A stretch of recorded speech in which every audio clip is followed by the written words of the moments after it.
एक बार की बात है, एक बहुत बड़ी आर्ट गैलरी ने कॉन्टेस्ट डिक्लेयर किया। उसमें उन्होंने अनाउंस किया कि जो भी पेंटर पीस को डिपिक्ट करने वाली वर्ल्ड की सबसे अच्छी पेंटिंग बनाएगा, उसको $10 मिलियन का इनाम मिलेगा। यह बात पूरी दुनिया में फैल गई और पूरी दुनिया से हजारों पेंटर्स ने अपनी अपनी पेंटिंग भेजी उस कॉन्टेस्ट में पार्टिसिपेट करने के लिए। उन हजारों पेंटिंग्स में से जो इस कॉन्टेस्ट के जजेस थे, उन्होंने फाइनली 100 पेंटिंग्स को शॉर्टलिस्ट किया और उन 100 पेंटिंग्स की एक एग्जीबिशन लगाई। उस एग्जीबिशन में इन सारे पेंटर्स को तो इनवाइट किया ही किया, साथ ही साथ मीडिया वाले भी बैठे हुए थे और मीडिया वालों के साथ हजारों लोगों की भीड़ भी जमा थी। क्योंकि प्राइज अमाउंट इतना बड़ा था तो सबका इंटरेस्ट था ये जानने में कि कौन जीतेगा, कि वो पेंटिंग कैसी होगी और कौन वो पेंटर होगा जिसको इतना बड़ा अमाउंट मिलेगा। फाइनली वो दिन आ ही गया। वहां पर सारी ही पेंटिंग्स देखने लायक थी और एक से बढ़कर एक थी। उसमें से कुछ पेंटिंग्स थी जहां पर सबसे ज्यादा भीड़ थी। जैसे एक पेंटिंग थी जहां पर एक बिल्कुल साफ पानी की नदी बह रही थी, जिसके पीछे कुछ पहाड़ थे, उसके ऊपर बर्फ जमी हुई थी और पीछे से सनराइज हो रहा था। एक और पेंटिंग थी जहां पर पेंटर ने पीस को डिपिक्ट किया था फुल मून नाइट के थ्रू, यानी कि एक बिल्कुल पीसफुल लेक थी जिसका पानी बिल्कुल स्टिल था, इतना स्टिल कि उसके अंदर आप रिफ्लेक्शन देख सकते थे आसपास में जो भी कुछ था उसका, बिल्कुल एक मिरर की तरह। और बिल्कुल डार्क आसमान में कुछ तारे चमक रहे थे और एक चांद चमक रहा था। उसके अलावा एक पेंटिंग थी जिसमें बिल्कुल सफेद बादल थे, नीला आसमान था और बिल्कुल हरी हरी घास थी। यानी कि सारी ही पेंटिंग्स ऐसी जिसको देख करके ही मन शांत हो जाए। तो कॉन्टेस्ट बहुत ही टफ था क्योंकि सारी पेंटिंग्स एक से बढ़कर एक थी। तो जजेस के लिए शॉर्टलिस्ट करना कि कौन सी पेंटिंग बेस्ट है, that was very very difficult. लेकिन वो मोमेंट आ ही गया जब जजेस ने अपना माइंड मेकअप कर लिया और एक पेंटिंग को इन सारी पेंटिंग्स में से सिलेक्ट कर लिया और उस पेंटिंग को एक बड़े से कर्टेन के पीछे रख दिया। सामने वो सारे पेंटर्स बैठे हुए थे, मीडिया वाले थे और हजारों लोगों की भीड़ थी। सबकी क्यूरियोसिटी बढ़ती चली जा रही थी क्योंकि अमाउंट बहुत बड़ा था। लेकिन जैसे ही वो पर्दा हटा और सामने से सबने उस पेंटिंग को देखा तो सब हैरान रह गए। सब एक दूसरे की शक्ल देखने लगे। किसी को कुछ समझ नहीं आ रहा था कि एक्चुअल में हो क्या रहा है, क्योंकि वो पेंटिंग जो वहां पर दिख रही थी वो दूर दूर तक शांति को डिपिक्ट नहीं कर रही थी। तो सबको लगा कि शायद उस आर्ट गैलरी से कोई गलती हुई है या जजेस से कोई गलती हुई है और किसी गलत पेंटिंग को वहां पे रख दिया है। तो कुछ पेंटर्स एक साथ गए, जाकर के उस आर्ट गैलरी के ओनर से मिले और जाकर के उससे पूछा कि क्या ये कोई गलती है, गलती से कहीं कोई गलत पेंटिंग तो आपने वहां पे नहीं रख दी है। तो आर्ट गैलरी वाला थोड़ा सा मुस्कुराया और बोला, नहीं ये पेंटिंग बिल्कुल ठीक है, जजेस ने इसी पेंटिंग को सिलेक्ट किया है और यही पेंटिंग आज की विनर है। सारे पेंटर्स ये जवाब सुन करके गुस्से से भर गए और सबने मिल करके रिवोल्ट कर दिया। और ये देख करके सारे मीडिया वाले अपनी अपनी जगह से खड़े हुए और भागते हुए गए उस आर्ट गैलरी के ओनर के पास में और अपने अपने माइक्स उनके मुंह के आगे कर दिए। तो अगेन वो आर्ट गैलरी का जो ओनर था वो हल्का सा मुस्कुराया और उसने कहा कि मुझे कुछ बोलने से पहले एक बार इस पेंटिंग को आप लोग ध्यान से देखिए, थोड़ा पास से देखिए, शायद आपको कुछ ऐसा नजर आए जो दूर से नजर नहीं आ रहा है। क्योंकि आप सबने एक चीज तो देख ली कि इस पेंटिंग में आंधी है, तूफान है, चारों तरफ सब कुछ तहस नहस हो रहा है, आसमान में बिजली कड़क रही है, काले बादल हैं, ये सब तो आपने देख लिया। लेकिन एक चीज नहीं देखी कि इस पेंटिंग में एक घर भी है। उस घर में एक छोटी सी खिड़की है जहां पर एक आदमी खड़ा हुआ है। ध्यान से जाकर के देखिए, वो जो आदमी खड़ा हुआ है और बाहर देख रहा है उस घर से, उसके चेहरे पर कोई डर नहीं है, बल्कि एक हल्की सी मुस्कान है, एक ठहराव है, एक सुकून है। और यही है शांति का असली मतलब।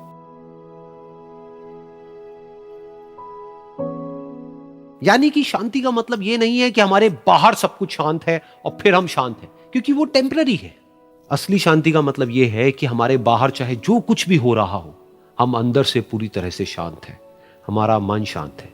क्योंकि जिसका मन शांत नहीं है, उसको चाहे आप कितनी भी सुंदर से सुंदर जगह पर ले जाकर के बिठा दो, वो वहां पर भी जाकर के दुखी ही रहेगा। लेकिन दूसरी तरफ से जिसका मन शांत है, उसके बाहर चाहे कुछ भी हो रहा हो, चाहे मौसम कैसा भी हो, चाहे उसके आसपास में सब कुछ तहस नहस हो रहा हो, तूफान हो, लेकिन वो अंदर से बिल्कुल शांत रहेगा। और यही है शांति का असली मतलब।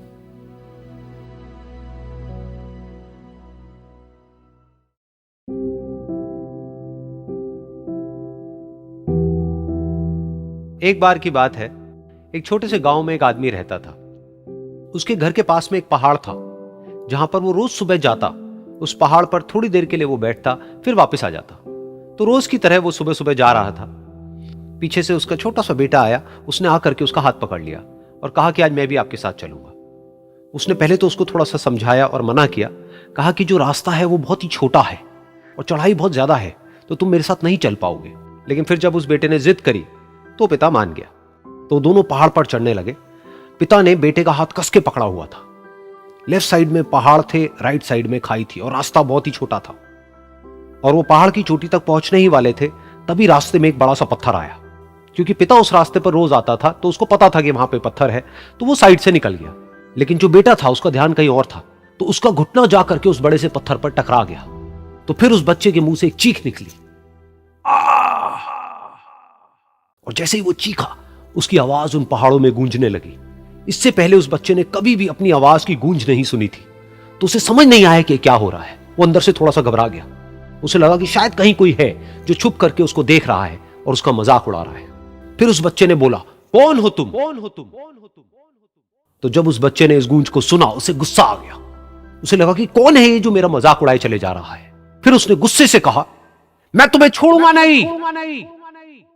और फिर जैसे ही उसने इस गूंज को सुना, वो घबरा गया। उसके पिता समझ गए थे कि क्या हो रहा है।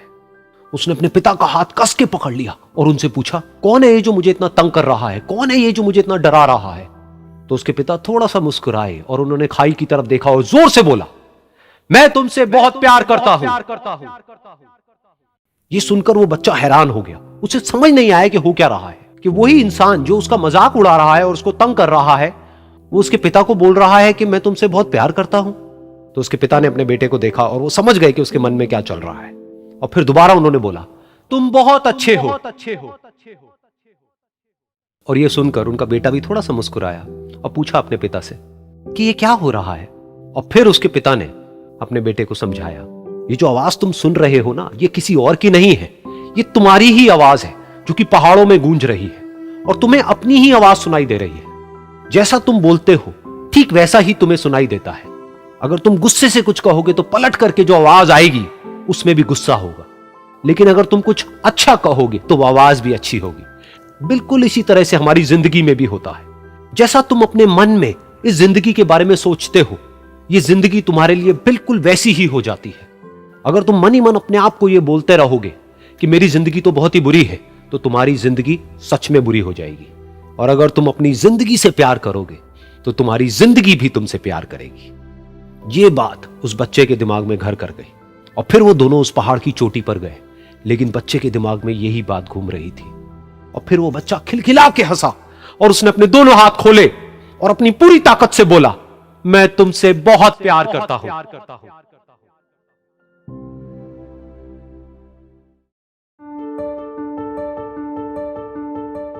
एक बार की बात है, एक बहुत बड़ा नेता एक साधु के छोटे से आश्रम में गया, क्योंकि उसने बहुत सुना था उस साधु के बारे में और उसके मन में आया कि मैं एक बार जाकर के देखता हूं कि लोग इतनी तारीफ क्यों करते हैं उसकी। तो जब वो उस आश्रम में गया तो वहां पर एक छोटा सा कमरा था जहां पर एक कालीन बिछा हुआ था। वहां पर कुछ लोग बैठे हुए थे नीचे और साधु जी सामने बैठे हुए थे। कुछ सवाल जवाब चल रहा था। तो जैसे ही वो अंदर गया, वो अकेला नहीं था, उसके साथ में 4 बॉडीगार्ड्स भी थे। और उसको ये आदत थी कि जहां पर भी वो जाता था लोग अपनी जगह से खड़े हो जाते थे, उसकी तरफ देखते थे, हाथ जोड़ते थे, अपना सर झुकाते थे। लेकिन यहां पर ऐसा कुछ भी नहीं हुआ। साधु ने उसकी तरफ देखा तक नहीं, क्योंकि वो साधु किसी के सवाल का जवाब दे रहे थे। लेकिन नेता को इस बात पे गुस्सा आ गया। नेता को लगा कि ये मेरी बेइज्जती है। तो उस नेता ने साधु की बात को बीच में ही काटते हुए थोड़ा गुस्से से कहा, मैं आपसे कुछ कहना चाहता हूं। साधु ने उसकी तरफ देखा और बोले, आप थोड़ी देर रुकिए, पहले मैं इनके सवाल का जवाब दे लूं, उसके बाद में मैं आपसे बात करूंगा। तब तक अगर आप चाहें तो आप बैठ सकते हैं। बस साधु का इतना कहने की देर थी। नेता का चेहरा गुस्से से लाल हो गया और फिर उसने अपना सारा गुस्सा उस साधु के ऊपर निकाल दिया। अभी तक वो नेता बहुत ही तमीज से बात कर रहा था, यानी कि आप कह करके बात कर रहा था। अब वो तू तड़ाक पे उतर आया। नेता ने उस साधु को कहा, तुझे पता भी है मैं कौन हूं और तू किससे बात कर रहा है?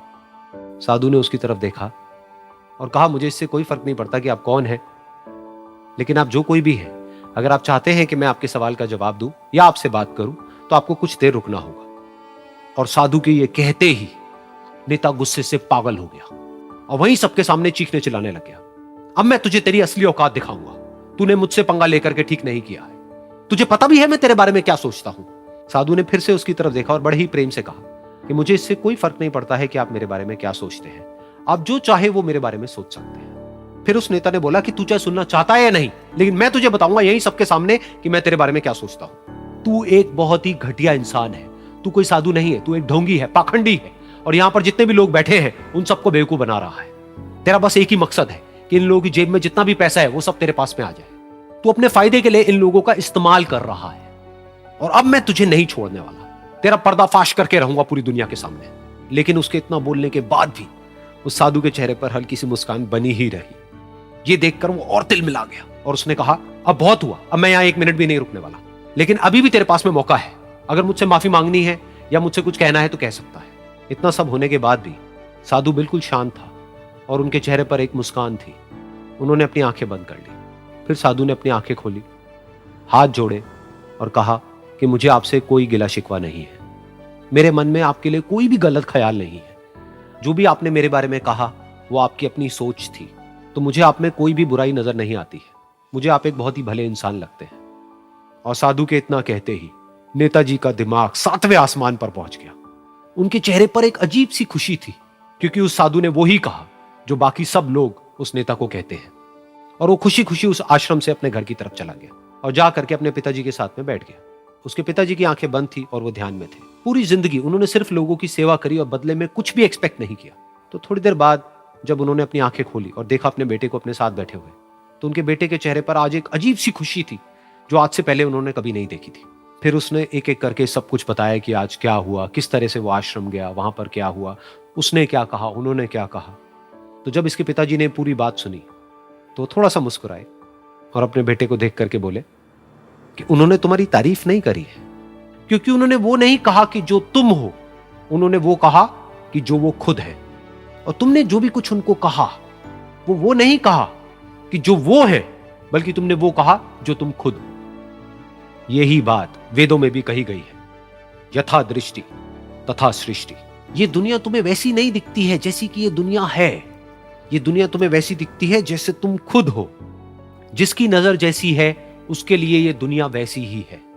तो अगर तुम अपनी दुनिया को बदलना चाहते हो तो उसका सिर्फ एक तरीका है, अपनी नजर को बदलो।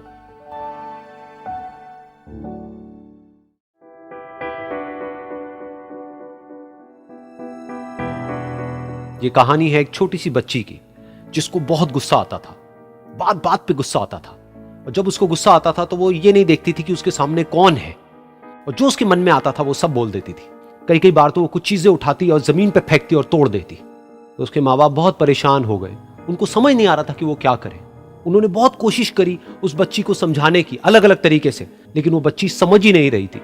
फिर एक दिन उसकी माँ ने उसकी ट्यूशन टीचर से बात करी, क्योंकि ट्यूशन टीचर ही एक ऐसी थी जिसकी कि वो बात सुनती थी। तो उसकी टीचर ने उसकी माँ की सारी बातों को सुना और उनको बोला कि आप चिंता मत करो, आने वाले कुछ दिनों के अंदर अंदर ही इस बच्ची का गुस्सा पूरी तरीके से खत्म हो जाएगा। उसकी माँ को समझ नहीं आया, लेकिन फिर भी उन्होंने कहा कि कोशिश करने में क्या जाता है। फिर उस दिन रोज की तरह जब वो टीचर आई और वो क्लास शुरू होने वाली थी, तो उसकी टीचर ने उस बच्ची से कहा कि आज हम पढ़ाई नहीं करेंगे, आज हम एक गेम खेलेंगे। तो बच्ची ये सुन करके बहुत खुश हो गई। फिर टीचर उस बच्ची के साथ में उस घर के पीछे एक दीवार के पास में जाकर के खड़ी हो गई, और उस टीचर ने उस बच्ची को कहा कि गेम ये है कि अब जब भी तुम्हें गुस्सा आए तुम्हें कील लेनी है और यहां पर आकर के इस दीवार में गाड़ देनी है, थोड़ी सी, जितनी हो सके। फिर उस बच्ची ने टीचर से पूछा लेकिन इससे क्या होगा? तो टीचर ने कहा कि जब ये गेम खत्म हो जाएगी तो तुम्हें एंड में एक प्राइज मिलेगा। फिर उस बच्ची ने बिल्कुल वैसा ही किया जैसे कि उस टीचर ने कहा था, यानी कि अब उसको जब भी गुस्सा आता तो वो जाती और जा करके एक कील उस दीवार में गाड़ देती। तो जैसा कि उस लड़की को बहुत गुस्सा आता था, तो पहले ही दिन वहां पर 10 से ज्यादा कीलें गड़ गई। लेकिन उन कीलों को गाड़ने के लिए उसको बार बार पीछे जाना पड़ता और जा करके उस कील को गाड़ना पड़ता। तो उसके दिमाग में आया कि जितनी मेहनत मैं लगाती हूं उस कील को गाड़ने में, उससे कम मेहनत में मैं अपने गुस्से को कंट्रोल कर सकती हूं। अगले दिन 8 कीलें गड़ी, उसके अगले दिन 6, फिर 4, फिर 3, फिर 2, फिर 1। फिर एक ऐसा भी दिन आया जब एक भी बार उसको गुस्सा नहीं आया और एक भी कील उस दीवार में नहीं गड़ी, और वो बच्ची बहुत खुश हो गई। खुशी खुशी वो अपनी टीचर के पास में गई और जाकर के उनको बताया कि देखो मैम, आज मैंने एक भी कील उस दीवार में नहीं गाड़ी है क्योंकि मेरे को एक बार भी गुस्सा नहीं आया है। तो मैम ने उसको थोड़ी सी शाबाशी दी और मैम उसके साथ में उस दीवार के सामने जाकर के खड़ी हो गई। अब मैम ने उस बच्ची को कहा कि गेम अभी खत्म नहीं हुई है, अब तुम्हें क्या करना है कि जिस भी दिन तुमको बिल्कुल भी गुस्सा नहीं आता है उस दिन के एंड में तुम एक कील को इस दीवार से निकाल दोगी। तो बच्ची ने वैसा ही किया, लेकिन क्योंकि कीलें बहुत ज्यादा थी तो 1 महीने से भी ज्यादा टाइम लग गया उन सारी कीलों को बाहर निकलने में। लेकिन एक दिन ऐसा भी आया जब सारी कीलें उस दीवार से बाहर निकल गई। फिर वो बच्ची बहुत ही खुश होकर के अपनी टीचर के पास में गई और जाकर के बोला कि अब उस दीवार में एक भी कील नहीं है। तो उसकी टीचर उस बच्ची के साथ में उस दीवार के सामने जाकर के खड़ी हुई। उसने देखा कि एक भी कील नहीं है दीवार में। फिर उसको उसकी एक फेवरेट चॉकलेट गिफ्ट करी और बोला कि तुम इस प्राइज को जीत गई हो। बच्ची बहुत ही खुश हो गई। फिर टीचर ने उस बच्ची से पूछा कि क्या तुमको इस दीवार में कुछ नजर आ रहा है? तो बच्ची ने कहा, नहीं मैम, इसमें तो कुछ भी नहीं है, सारी कीलें निकल चुकी हैं। तो उस टीचर ने कहा, एक बार ध्यान से देखो, शायद कुछ नजर आए। तो उस बच्ची ने दोबारा देखा और कहा, वो जो कीलें मैंने गाड़ी थी उसके कुछ निशान मुझे नजर आ रहे हैं दीवार में। जब बच्ची ने ये देख लिया, फिर उसकी मैम ने उस बच्ची को कहा, जैसे तुमने इस दीवार में कील गाड़ी और अब तुम उस कील को तो निकाल सकती हो लेकिन उसके निशान को नहीं मिटा सकती, ठीक इसी तरह से होता है जब तुम गुस्सा करती हो। जब तुम गुस्सा करती हो अपने माँ बाप पे या किसी पे भी, तो उनके दिल पर चोट लगती है, उनको दर्द होता है और वहां पर एक निशान रह जाता है। उस निशान को तुम चाह करके भी हटा नहीं सकती, फिर चाहे तुम उनसे जितना मर्जी माफी मांग लो। ये सुनकर बच्ची को अपनी गलती का एहसास हुआ और वो रोने लगी और वो भागती हुई गई और अपनी माँ के पास में जाकर के उनसे गले लग गई और अपनी माँ को बोली कि मम्मा, मैं आज के बाद कभी गुस्सा नहीं करूंगी, मुझे समझ आ गया है मैंने क्या गलती करी। और उस दिन के बाद उस बच्ची ने कभी गुस्सा नहीं किया।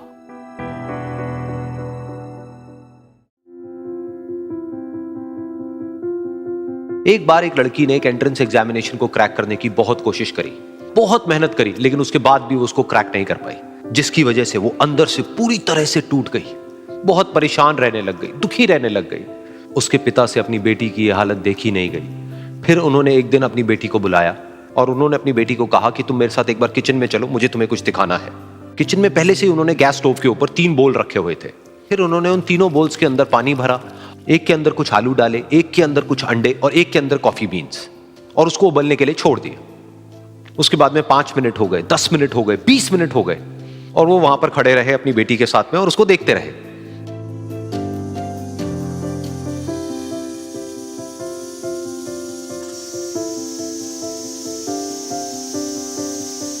तो बेटी अंदर से थोड़ी सी इरिटेट होने लग गई, कहती है क्या कर रहे हो आप? तो उसके पिता ने कहा कि सिर्फ 1 मिनट और रुको, तुमको सब समझ आ जाएगा। फिर उसके बाद में एक एक करके उन्होंने गैस स्टोव को बंद किया और जो पहला बोल था उसमें से आलू निकाले और निकाल करके एक प्लेट पे रख दिए। दूसरे बोल में से उन्होंने वो अंडे निकाले और निकाल करके एक और प्लेट में रख दिए और तीसरे बोल में से जो कॉफी थी उसको छान करके एक कप के अंदर भर दिया और वो वहीं सामने स्लैब पे रख दिया और अपनी बेटी से पूछा कि तुम्हें क्या दिख रहा है?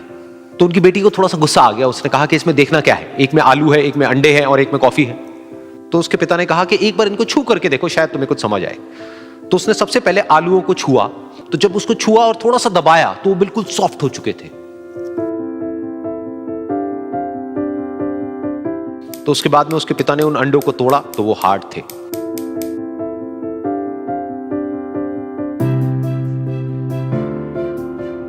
और फिर उसके पिता ने वो कॉफी वाला कप उठाया और अपनी बेटी को कहा कि एक बार इसको सूंघ करके देखो। तो जब उनकी बेटी ने उस कॉफी को सूंघा तो उसके चेहरे पर एक स्माइल आ गई। फिर उसके पिता ने अपनी बेटी को कहा कि तुमने ध्यान से देखा कि क्या हुआ यहां पर? ये तीनों ही बिल्कुल एक ही सिचुएशन में गए, लेकिन तीनों ने अलग अलग तरीके से रिस्पॉन्ड किया। तो पहला यानी कि आलू, जब हमने उसको उस पानी में डाला था उससे पहले वो बहुत ही हार्ड थे और स्ट्रांग थे, लेकिन गर्म पानी में जाने के बाद में वो अंदर से बिल्कुल सॉफ्ट हो गए, यानी कि कमजोर पड़ गए। दूसरे थे अंडे, जो गर्म पानी में जाने से पहले अंदर से बिल्कुल ही कमजोर थे, लेकिन गर्म पानी में जाने के बाद वो अंदर से स्ट्रांग हो गए। तीसरी थी कॉफी, जिसने कुछ ऐसा किया जो इन दोनों से बिल्कुल अलग था, यानी कि उसने उस गर्म पानी में जाने के बाद में खुद को नहीं बदला बल्कि उस पानी को ही बदल दिया। बिल्कुल इसी तरह से हमारी जिंदगी में भी होता है। तुम्हारे ऊपर है कि तुमको इन तीनों में से क्या बनना है। एक, आलू के जैसा, यानी कि जब तुम्हारी जिंदगी में कोई मुश्किल आए तो तुम अंदर से पूरी तरह से टूट जाओ, यानी कि कमजोर पड़ जाओ। दूसरा, अंडे के जैसा, यानी कि जैसे ही तुम्हारी जिंदगी में कुछ मुश्किलें आए, वो मुश्किलें तुमको अंदर से तोड़े नहीं बल्कि तुम अंदर से और स्ट्रांग हो जाओ। या फिर तीसरा, यानी कि कॉफी के जैसा, मतलब कि जब तुम्हारी जिंदगी में कुछ मुश्किलें आए तो तुम ना सिर्फ उन मुश्किलों का डट करके सामना करो बल्कि अपनी जिंदगी को ही बदल दो।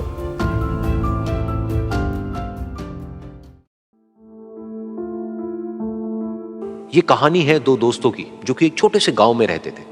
एक बार वो दोनों किसी काम से शहर गए और वापस अपने गांव लौट रहे थे। उनके गांव तक पहुंचने के लिए उनको एक घने जंगल से होकर के गुजरना था और जब वो उस जंगल से गुजर रहे थे तो एक दोस्त को प्यास लगी और वो पानी ढूंढने के लिए रास्ता भटक गए। थोड़ी ही देर बाद शाम हो गई और रात होने ही वाली थी। तो उन दोनों की नजर एक गुफा पे पड़ी जो कि पेड़ों से घिरी हुई थी चारों तरफ से। तो उन्होंने सोचा कि यही जगह ठीक है रात बिताने के लिए। तो दोनों ने कुछ लकड़ियां इकट्ठी करी, उस गुफा के अंदर गए और आग जला करके वहां पे बैठ गए। रात का वक्त था, गुफा के अंदर आग जल रही थी, बाहर बिल्कुल अंधेरा था और कुछ जानवरों की आवाजें आ रही थी।